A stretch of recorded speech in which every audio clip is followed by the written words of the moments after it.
Bienvenidos a Radio Uruguay, bienvenidos a La Máquina de Pensar. ¿Cómo andan? Espero que anden bien. Arranca La Máquina de Pensar. En esta semana, ya lo saben, que venimos colaborando, venimos compartiendo junto a Departamento 20. Ahora la charla es, él está en España, del otro lado del teléfono, es con el doctor Edgardo Carvalho. Bienvenido a Radio Uruguay. Muy bien, con mucho gusto, Pablo. El doctor Edgardo Carvalho lo estamos llamando para hablar sobre el vuelo de los niños exiliados, sobre la participación, sobre su visión desde Madrid, desde la Comisión de Reencuentro, ¿no? Bueno, la Comisión de Reencuentro en realidad en mi opinión, fue una forma que se utilizó para, de alguna manera, coordinar el trabajo de lo que eran los comités de apoyo o de solidaridad con Uruguay desde el exterior, que congregaban a todos los exilados políticos, y los movimientos de solidaridad que se estaban desarrollando en el interior también, ¿verdad?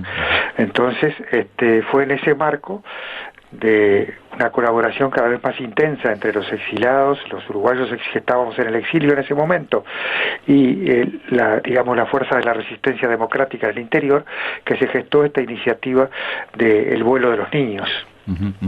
Una iniciativa que, por lo que estuve leyendo en el libro, en el trabajo generado en torno a este hecho histórico, hubo muy poco tiempo, hubo que coordinar muchas cosas en muy poco tiempo.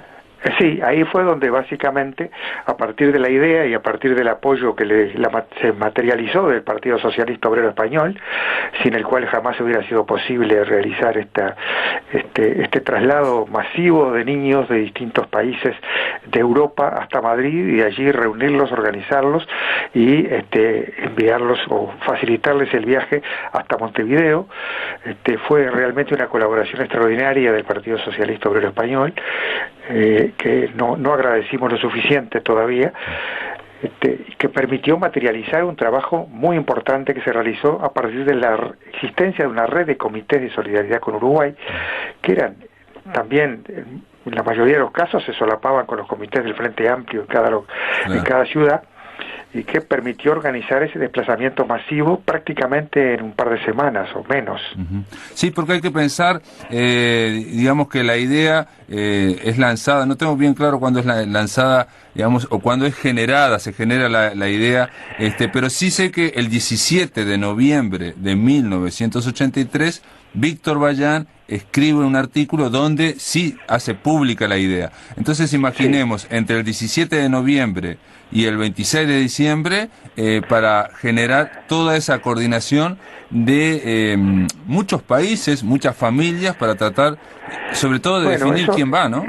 Pablo, eso fue a mi juicio fue una demostración de el eficiente trabajo político que estaba realizando el Frente Amplio en el exterior a través de los Frente Amplistas que estábamos en el exilio, ¿verdad? Y la organización que se había dado, tanto en América como en Europa, y que permitió crear una red de solidaridad y una red de acción política que funcionó de manera muy aceitada hasta el retorno para la solidaridad, las manifestaciones políticas de apoyo a la democracia en Uruguay, la recolección de fondos, la ayuda a la familia de los presos políticos, el recibir y apoyar a los liberados que iban llegando a medida que el régimen los liberaba. En fin, era un trabajo político muy vasto y muy importante, que yo creo que el Frente Amplio coordinó exitosamente en el exterior. Tenía sus estructuras, tenía sus comités, se reunía periódicamente, tenía su secretariado. El secretario del Frente Amplio en el exterior era el doctor Hugo Villar, que había sido candidato a la Intendencia Municipal de Montevideo, que realizó una tarea muy importante y apoyada naturalmente por los grupos de exilados políticos, y que se organizaron también en la red de comités del Frente Amplio, que fue cubriendo toda la geografía del exilio, ¿verdad? Hay que decir que, digamos, por lo que estuve leyendo también, se había definido que el doctor Hugo Villar estaba en Madrid, o el centro estaba en Madrid, porque era más fácil, digamos, acceder o coordinar con otros países. Pero de todas formas, y por más que usted habla de la eficiencia, digamos, en la estructura, cuesta pensar, digamos, en una diáspora uruguaya, un exilio con gente muchas veces muy golpeada, exiliada, con problemas económicos, que se pueda generar algo por lo menos tan eficiente para pensarlo en un mes, ¿no? En un mes y medio. Sí, yo creo que fuimos capaces de eso y de muchas otras cosas, porque realmente mientras estuvimos en el exilio nuestra mayor preocupación era lo que estaba pasando en nuestra patria, lo que estaba sufriendo nuestro pueblo y cómo podíamos ayudarlo desde allí. En realidad nos integramos porque, por lo menos en el caso de los que estábamos en España, recibimos una amplísima solidaridad del gobierno de la época, de la UCD, de Adolfo Suárez, recibimos la solidaridad de los partidos políticos, en particular del PSOE, de comisiones obreras, de la UGT, utilizamos todo ese bagaje de apoyo político y de organización para volcarlo en lo que nosotros consideramos que era nuestro deber principal. Estábamos en el exilio porque siempre era mejor estar en libertad que estar preso, y estábamos allí para trabajar de todas las maneras posibles y cada minuto y cada hora y cada día por la recuperación de la democracia en Uruguay, por la libertad de los presos políticos, por la caída de la dictadura en definitiva. De alguna forma, el tema de la selección de los niños, el tema de la selección de qué familias o de qué países, ¿usted estuvo de alguna forma en esa coordinación o no estuvo? Sí, claro, coordinábamos todo desde un comité muy integrado, donde había gente muy valiosa, y se hicieron listas, tenía que reunir determinadas condiciones. Primero tenía que estar de acuerdo los padres, naturalmente, claro, en enviarlo, luego tenía que ser factible, tenía que tener una documentación mínima que le permitiera viajar, tenía que tener un cierto arraigo o una cierta vinculación con la familia en el Uruguay que lo iba a recibir y con la cual era nuestro interés que se pusiera en contacto con sus familiares, con sus primos, sus tíos, en fin, que conociera su país, sus abuelos sobre todo, de modo que había que hacer una selección y se hizo a partir de la actividad de cada comité en cada país, y realmente se trabajó mucho y se trabajó bien. Yo creo que hicimos lo que teníamos que hacer, contamos con apoyos sin los cuales, vuelvo a repetirlo, no hubiera sido posible concretarlo. El apoyo del Partido Socialista Obrero Español, básicamente, con dirigentes que lo acompañaron en el viaje incluso, a las organizaciones de solidaridad españolas, como la Comisión Española de Apoyo al Refugiado, que una de sus figuras más importantes, María Jesús Arzuaga, fue la que se hizo responsable de acompañar a los niños y venir a Uruguay.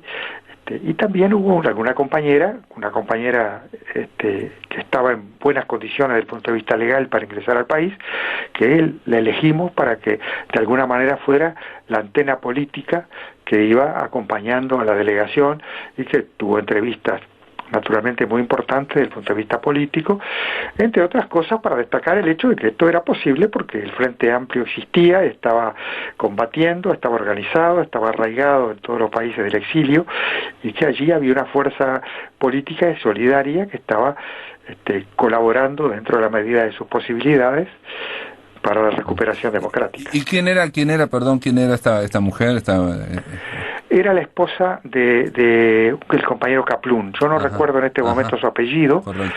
Era una chica muy inteligente, creo que profesora de secundaria, que cumplió a la perfección la tarea que le encomendamos, tuvo las entrevistas que había que tener, mantuvo un perfil bajo, que desde aquí, si es posible, le envío mi saludo y homenajeo la tarea que cumplió, de una manera muy discreta y muy eficiente también. Una de las cosas que leí, figura en el libro Los Niños del Reencuentro, una de las cosas que figuran también es que hay un apoyo del gobierno español. El Partido Socialista hacía un año, había ganado en el año 82 las elecciones, esto ocurrió en el 83, a fines del 83. El canciller Fernando Morán aparentemente a algunos niños les dio pasaportes o generó unos pasaportes. Sí, nos facilitaron la documentación todo lo posible, pero había ciertas cosas, incluso para la salida del país de origen, que tenían que resolverse en el país, fuera en Suecia, fuera en Italia, ¿verdad? Fuera en Alemania, de donde vinieran. Entonces, allí también fue muy importante la colaboración que recibimos. Recuerdo concretamente unos niños italianos que se presentaron con un panetone debajo del brazo, que era el regalo que llevaban para sus primos. Para terminar, doctor Carvalho, obviamente este vuelo de los niños fue de alguna forma un emblema entre el exilio y lo que iba a venir después, que era el desexilio, el reencuentro, en algo que se definió antes, en la previa, de que iba a ser difícil, digamos, iba a ser un proceso difícil. Recuerdo un artículo de Mario Benedetti, recuerdo declaraciones de Eduardo Galeano, diciendo que una cosa era el exilio, que uno es expulsado por procesos políticos, y otra era el reintegro, el desexilio, que uno voluntariamente elige o no cuando venir, en fin, una serie de cosas. La pregunta es, ¿cómo vio ese proceso del desexilio? Y en estos 30 años, porque estamos ya hablando de algo que pasó hace más de 32 años. Sí, no me lo recuerdo. Es increíble, pasaron 32 años. ¿Cómo lo ve con la perspectiva y cómo ve el tema del exilio concretamente, si ha sido discutido o no, elaborado en el Uruguay? Bueno, el exilio es una tragedia, ¿no? Por algo, debajo de la pena de muerte, los griegos lo aplicaban como castigo. Es una tragedia para el que lo vive, es una tragedia para el país, que pierde a todas esas personas que estaban en las mejores condiciones, cada cual en su trabajo, haciendo su vida, y se ven obligados a huir de la persecución política. Pero se vive también de muy diversas maneras. Es una oportunidad de enriquecerse desde el punto de vista humano, desde el punto de vista cultural, desde el punto de vista profesional, y es una oportunidad de regresar luego a aportar al país, cada uno desde sus posibilidades, lo que aprendimos o lo que vimos en el exilio. Y eso los que resolvimos volver. Yo creo que no se puede hacer un corte y decir está bien, debíamos regresar, porque en el fondo somos personas, tenemos familias, tenemos vidas, tenemos situaciones personales y particulares que a mí personalmente no conozco uruguayos valiosísimos que se quedaron y siguieron siendo uruguayos y siguieron colaborando con el país y se sienten uruguayos hasta hoy, y algunos han retornado incluso y ocupan cargos importantes en el gobierno, y otros que se han quedado y también por eso no dejan de ser uruguayos, o alemanes o suecos o franceses o españoles, siguen siendo uruguayos, pero las circunstancias de la vida los llevaron a que para ellos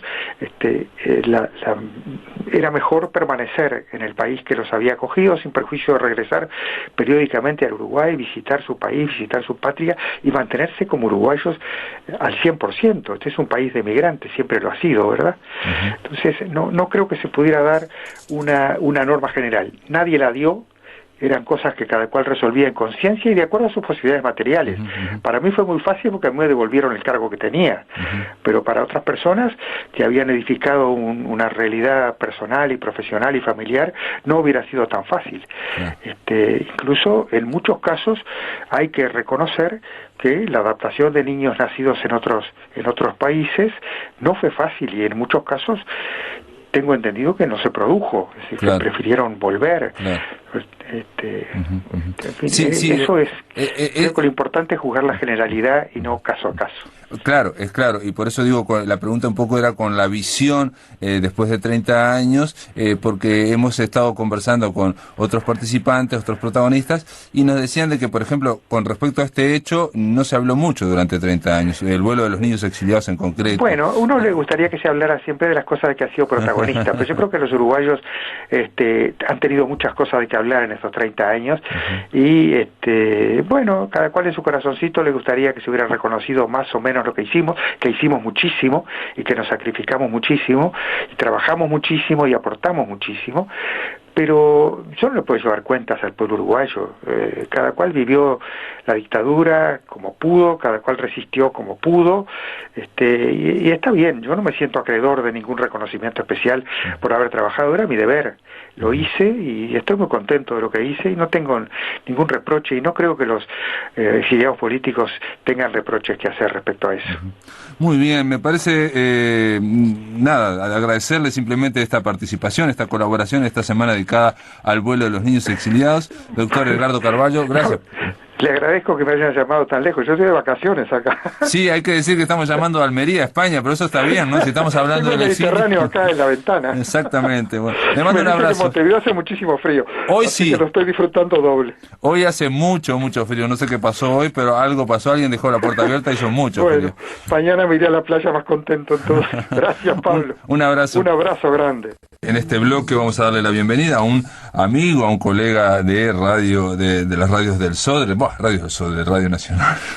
Bueno, de las radios que hay aquí. ¿Cómo le va, Eduardo Nogareda? ¿Qué tal? Bien. Impresionante. Bueno, arranqué bien con la presentación, ¿no? Bueno, yo le sigo diciendo propios al Boulevard Valle Godóñez. Bueno, y Sierra Fernández Crespo, ¿no? Claro. Así que si decimos las radios del Sodre, todo el mundo nos entiende. Yo creo que de todos modos se le sigue diciendo la radio del Sodre, ¿no? Bueno, Eduardo Nogareda, él es el conductor del Truco de la Serpiente, que obviamente va por Emisora del Sur, es escritor, es poeta y es cantor. Digamos la verdad, usted a veces canta, bueno, ¿no? A veces ha cantado. A veces cometo alguna cantada. Bueno, muy bien. Pero también Nogareda vivió exiliado allá en Madrid, en España, ¿no? Siempre estuviste en España, ¿no? Sí. Bueno, primero en Buenos Aires. Yo me fui de Montevideo a Buenos Aires. Estuve 3 años en la Argentina. Ah, bueno, estuviste exiliado en Argentina. Exiliado en Argentina. Y cuando en Argentina, en el 76, ya la cosa estaba muy terrible, me fui a España. Y tuve en realidad dos lugares. Pero lo que pasa es que en España estuve muchos más años. Y la pregunta es esta: ¿cuándo? Y fuiste con tu familia y todo, ¿no? Claro. ¿no? Sí. Sí, nos fuimos de Montevideo a Buenos Aires en el vapor de la Carrera, que no existe desde hace unos cuantos años, pero bueno, era un barco, era un clásico, ¿no? El vapor de la Carrera, que tardaba unas cuantas horas, era un viaje nocturno toda la noche, era para ir de Montevideo a Buenos Aires. Y fuimos con temores y con... me acuerdo que sacamos los pasajes, quien era mi esposa en aquel momento y yo, con los segundos nombres, yo por lo menos, me acuerdo que puse el segundo nombre y el segundo apellido, no puse Eduardo Nogareda, porque, en fin, la situación era muy difícil, ¿no? No se sabía muy bien qué podía pasar. Sin duda, el tema es, como todo exilio, a veces se puede... esto no lo hemos hablado durante esta semana, pero los exilios no todos comenzaron igual y no todos terminaron igual, ¿no? Claro. Hubo gente que tuvo que irse en la clandestinidad, otra gente que no, que se fue, digamos, normalmente por el aeropuerto, tranquilamente, está despidiéndose, y hubo otros que, como es tu caso, que ni una parte ni otra, pero digamos, no como si uno fuera a las vacaciones, digamos, ¿no? Digamos, con otro tipo de estrés. En tu caso, Eduardo, bueno, aparte sos periodista, estuviste en Madrid y aparte tus hijas estuvieron en el vuelo de los niños exiliados. Sí, 3. 3 de mis hijas vinieron aquí. Una de ellas en el viaje de retorno, el día del viaje de retorno, que fue el 13 de enero, cumplió sus 9 años y para ella fue muy emocionante aquello, porque en el aeropuerto mismo le cantaron el feliz cumpleaños. Un detalle, perdón, que no hemos dicho, es que vinieron todos juntos los 154, pero se fueron después en tandas, en 2 o 3 viajes. Sí, ¿no? Sí, es verdad. Y creo que uno fue el 8 de enero, el otro fue, en este caso me dijiste, el 13. El 13, eso lo sé seguro, porque ya te digo que es el cumpleaños de mi hija Paula, el 13 de enero. Ese fue el último viaje, me parece, el que tardó más, digamos.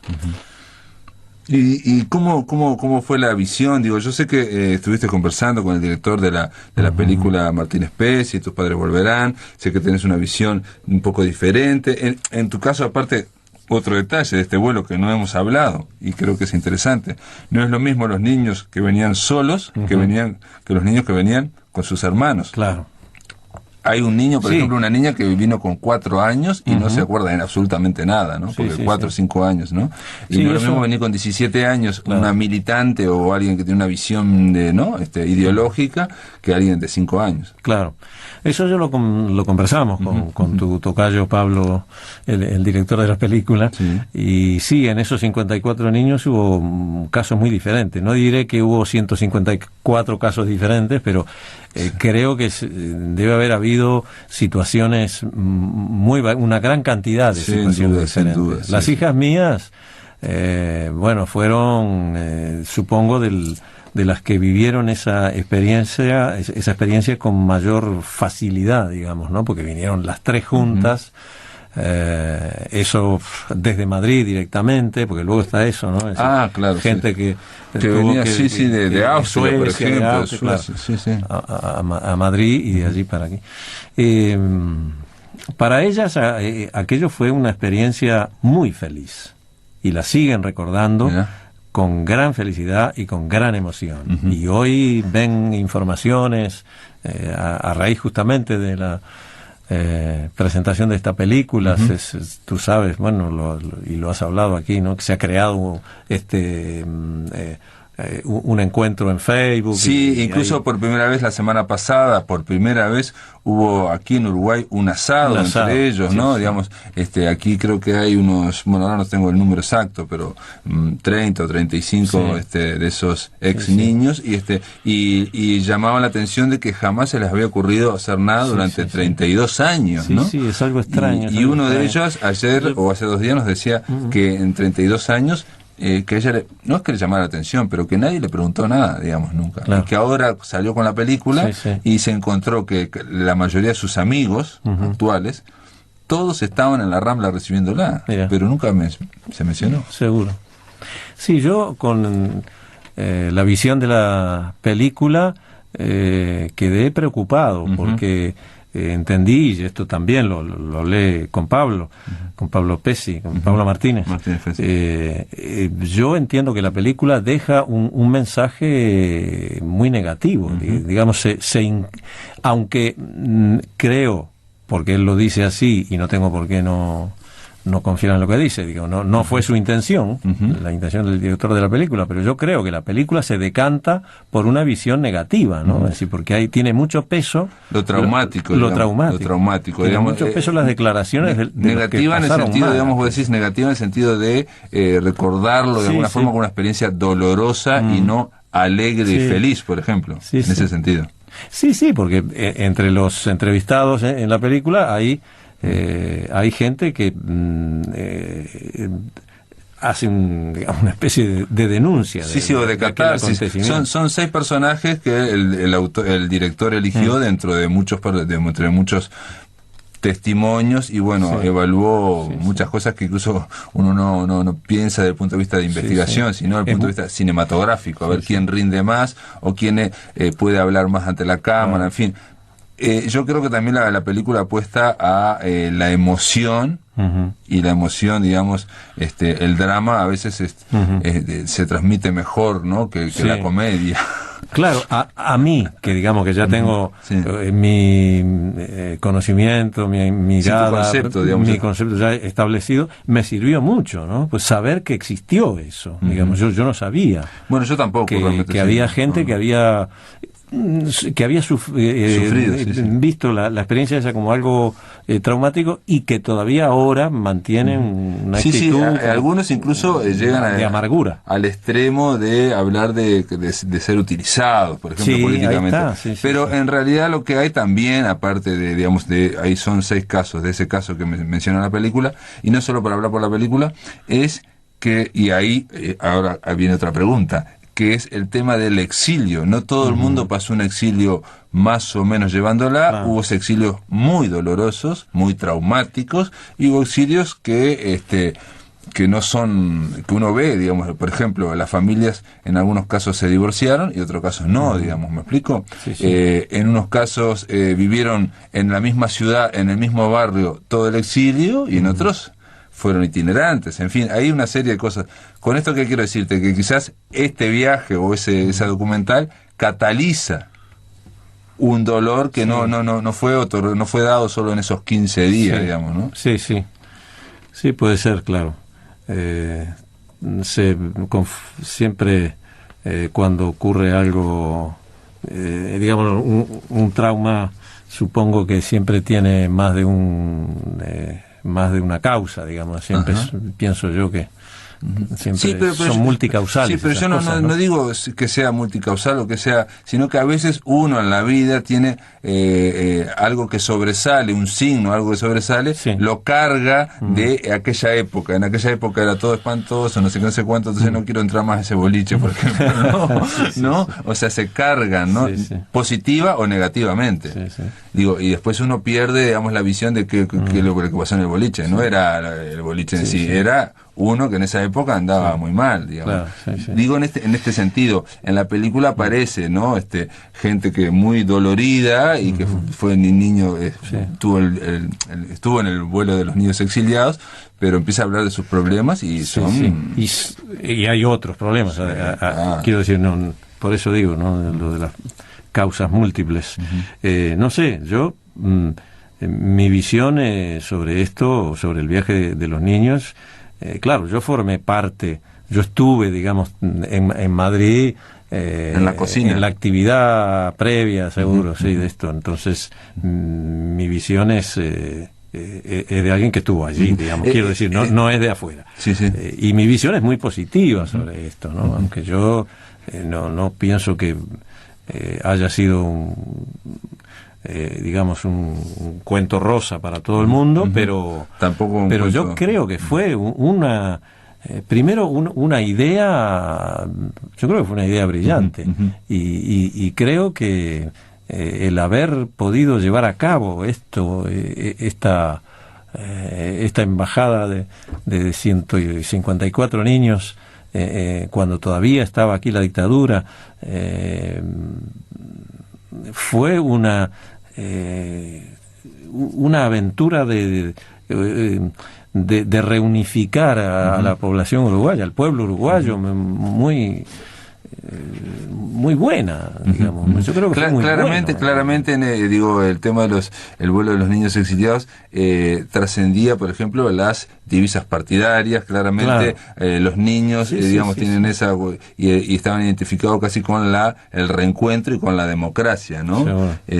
Supongo yo también, digo, lo hablamos en esta semana, que en ese momento la dictadura, por ejemplo, no reconocía que hubiera exiliados. Seguro. ¿No? O sea, públicamente la gente que se fue se había ido porque quería, nada más, ¿no? Y no volvía porque no quería, digamos, cosas así, ¿no? Ahí con tus padres volverán se planteaba otra cosa. ¿Y qué te iba a decir? ¿Y escribiste sobre esto? ¿Escribiste artículos? Yo escribí en aquel momento, yo estaba colaborando con algún periódico aquí para Uruguay y también en un periódico de Madrid. Aquí escribía para Convicción, la revista Convicción.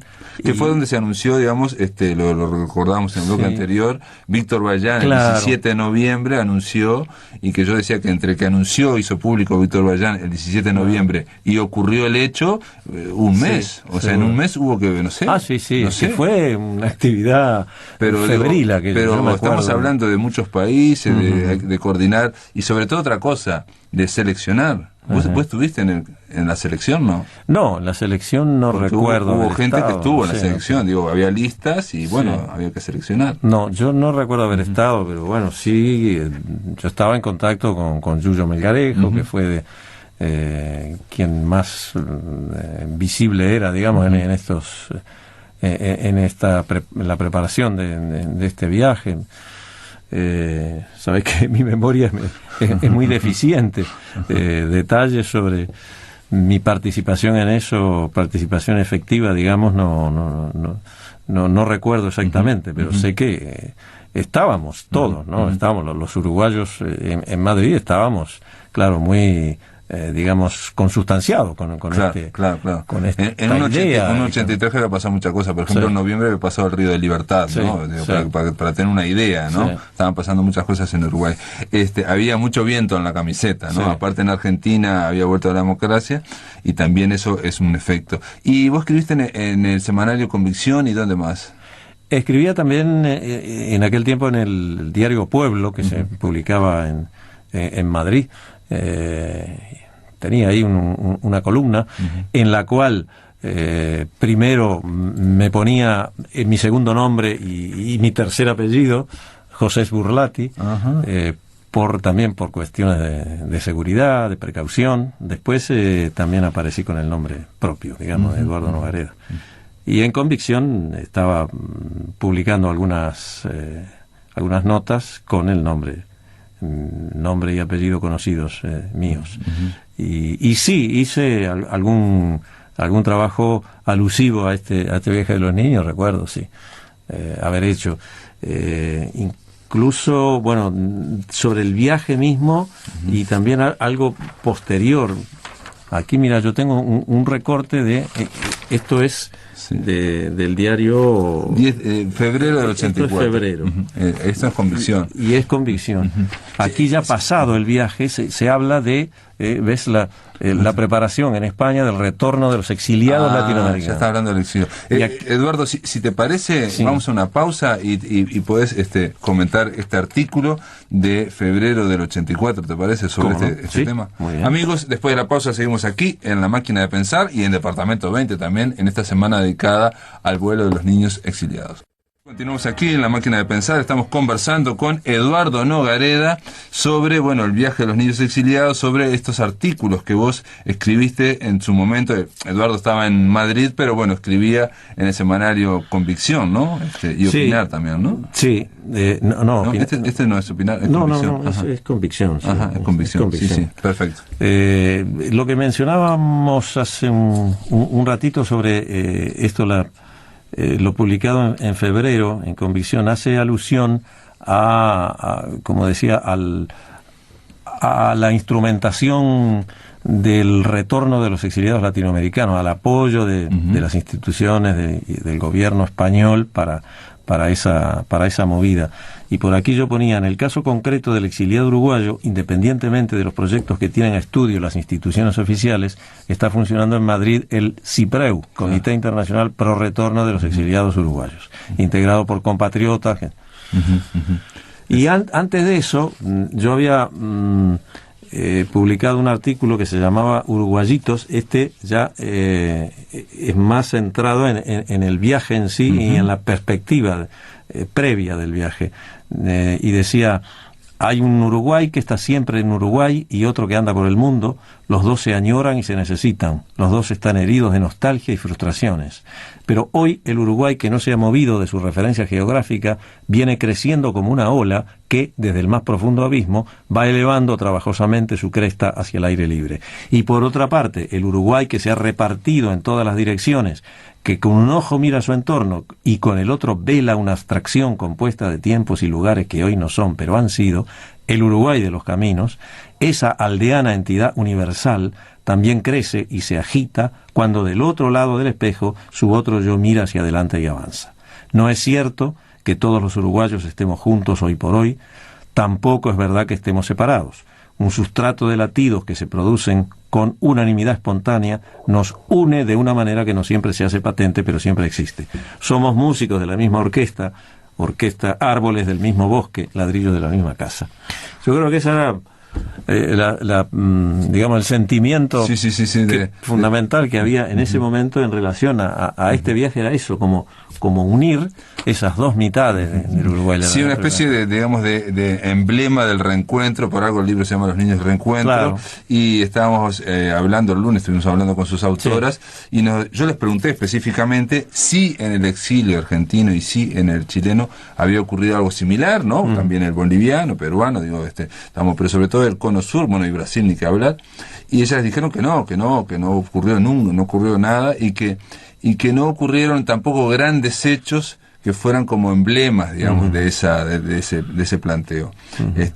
Un planteo de reencuentro que yo te estaba escuchando, y muchas cosas de las que escribiste en fines del año 83, se aplican también para el Uruguay de la diáspora ahora actual, ¿no? Digamos, claro. Esa idea de que hay otro Uruguay y que forma parte de la comunidad, aunque muchas veces muchos de los uruguayos que estamos aquí lo ignoren o traten de pensar que no existe, ¿no? O sea, si existen 300.000 o 400.000 personas uruguayas que son parte de esta comunidad, como decís vos, son ladrillos de la misma casa, ¿no?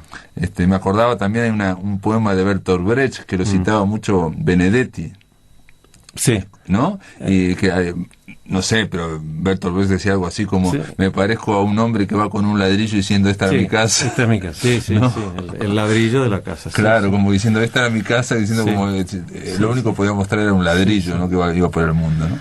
sí, sí. Lo que pasa es que es verdad que la sensación esa de una población partida en los de adentro y los de afuera, ahora también existe, pero claro, en aquel momento tenía, digamos, además el subrayado del dramatismo, claro, de la situación. No, y aparte, de la situación de dictadura. Pero y aparte en la memoria uruguaya era la primera vez que ocurrió esto, digamos, ¿no? Claro. O sea, masivamente a partir del 68-69 fue la primera vez que se fue un pueblo, digamos, Sí, ¿no? sí, Nunca había pasado, sí. digamos, ¿no? Sí, sí, sí, la espantada masiva. Claro, digamos, había memoria de recibir, bueno, pero no de que la mitad se fuera. De hecho, incluso sí. yo creo que parte de ese reflejo es, bueno, si te vas es porque querés y chao, ¿no? Esa idea que a veces se puede ver, digamos, ¿no? Esa idea de que ya no perteneces más y te vas, digamos, ¿no? Seguro. Pero es que en la memoria generacional uruguaya nunca había ocurrido eso. Seguro. Sí, sí. Existía, yo recuerdo, digamos, gente que eso siempre existió y bueno, y es legítimo que exista gente que piensa que yéndose a tal o cual país pues, puede tener una mejor vida. Sí, o gente a nivel artístico también, ¿no? Sí. Yo me acuerdo de gente que soñaba con irse a Australia, por ejemplo, que hubo un momento en que Australia tuvo una política de inmigración, fomentaba la inmigración, otros para Estados Unidos, qué sé yo, pero claro, no era, eran como casos más de menor cuantía, digamos, ¿no? No fue una corriente así. Claro, y decime, importante. En el caso, digamos, de tus hijas, por ejemplo, para digamos, ¿ellas están aquí en Uruguay o están en Madrid? No, ellas siguen en Madrid, están viviendo en Madrid. O sea que vinieron, para ellos fue feliz el viaje, porque en muchos casos hubo niños que, precisamente por lo positivo que fue para ellos, quedaron convencidos que tenían que venir y volver ya, ¿no? E incluso algunos impulsaron a sus familias, o, bueno, el lunes estuvimos entrevistando unos casos aquí de alguien que adelantó su viaje con la madre porque quería estar en noviembre, en el 84, ¿no? O sea, porque teníamos que estar, quedó esa idea. Sí, bueno, pero también en eso, como hablábamos hace un rato de la casuística, ¿no? De los niños de los 154 niños del viaje, la casuística de los exiliados. Y hay una casuística del retorno. Claro, sí. Hay gente que pudo, yo, es decir, cuando volvió la democracia hice mi primera viaje a fines del 85 a Uruguay y hubiera querido volver. Ah, y no volviste. Pero no pude volver hasta el 2006. Ah, volviste en el 2006. Yo me volví, el retorno definitivo, digamos, fue en el 2006. Y mis hijas, cuando estuvieron aquí, como te digo, fueron muy felices en aquel momento y se fueron con un uruguayismo militante muy fuerte y hubieran querido venir, pero no era posible, por razones prácticas, digamos, de organización familiar, de administración familiar, qué sé yo. Se hizo muy difícil, ¿no? Luego vino la separación del matrimonio. Claro. La madre de mis hijos se quedó allá y ellos se quedaron. Yo finalmente, ya te digo, en el 2006 pude volver. Pero ellas, mis hijas, tienen mucho aprecio por Uruguay. Y curiosamente, yo tengo un hijo menor que es nacido en España y es muy uruguayista, es muy hincha de la selección nacional de fútbol, por ejemplo, y las veces que ha venido aquí, porque él ha venido ya varias veces, me pidió que lo llevara a ver, él es muy futbolista, muy futbolero, por ejemplo, que lo llevara al estadio, la cancha de Wander, porque él tiene cierta ligazón también con el equipo de Wander, el de aquí, el de Chile, porque su compañera es chilena, bueno, en fin, pero que es muy uruguayo, incluso emplea palabras del vocabulario uruguayo. De repente me habla de laburo en vez de... Claro. Ahora estaba pensando, digo, con el poeta Eduardo Espina, digo, pero es otro ejemplo, digamos, no sé si se fue exiliado, está en Estados Unidos, pero él vuelve con su hijo de 14 años, que nació ya en Estados Unidos, y también desesperado por ir a la pasiva a comer pancho, por ejemplo, ¿no? Y vive en Estados Unidos, una cosa media extraña. Pero todo esto que estás planteando es esa realidad que es tan difícil, digamos, de ver o de concebir, que es la realidad del exilio, ¿no? No todo es más fácil, eso lo decía Benedetti, lo dijo Galeano también, era más fácil pensar el exilio cuando una fuerza, que es la historia, el autoritarismo, por ejemplo, te echa, que el desexilio, que ahí es más complejo, ¿no? Entre otras cosas, porque tenés que decidir vos, y por otra cosa que vos mencionás acá en este artículo, que es del 83, y que hablabas de una abstracción, ¿no? Una especie de entidad universal que crece y se agita, ¿no? Algo así. Hablaste de una abstracción compuesta de tiempos y lugares que hoy no son, pero han sido. El Uruguay de los caminos. O sea, la idea de que cuando uno se va al exilio, se queda con la idea del Uruguay, que es una abstracción, y el Uruguay sigue cambiando. Digamos, el lugar, digamos, de origen sigue cambiando, ¿no? Sí, además hay una desincronización entre la realidad tal como uno la recuerda y la realidad tal como es, porque quiero decir, el Uruguay cambia, las cosas cambian, pero hay cosas que no cambian. Por ejemplo, las medidas, es muy curioso.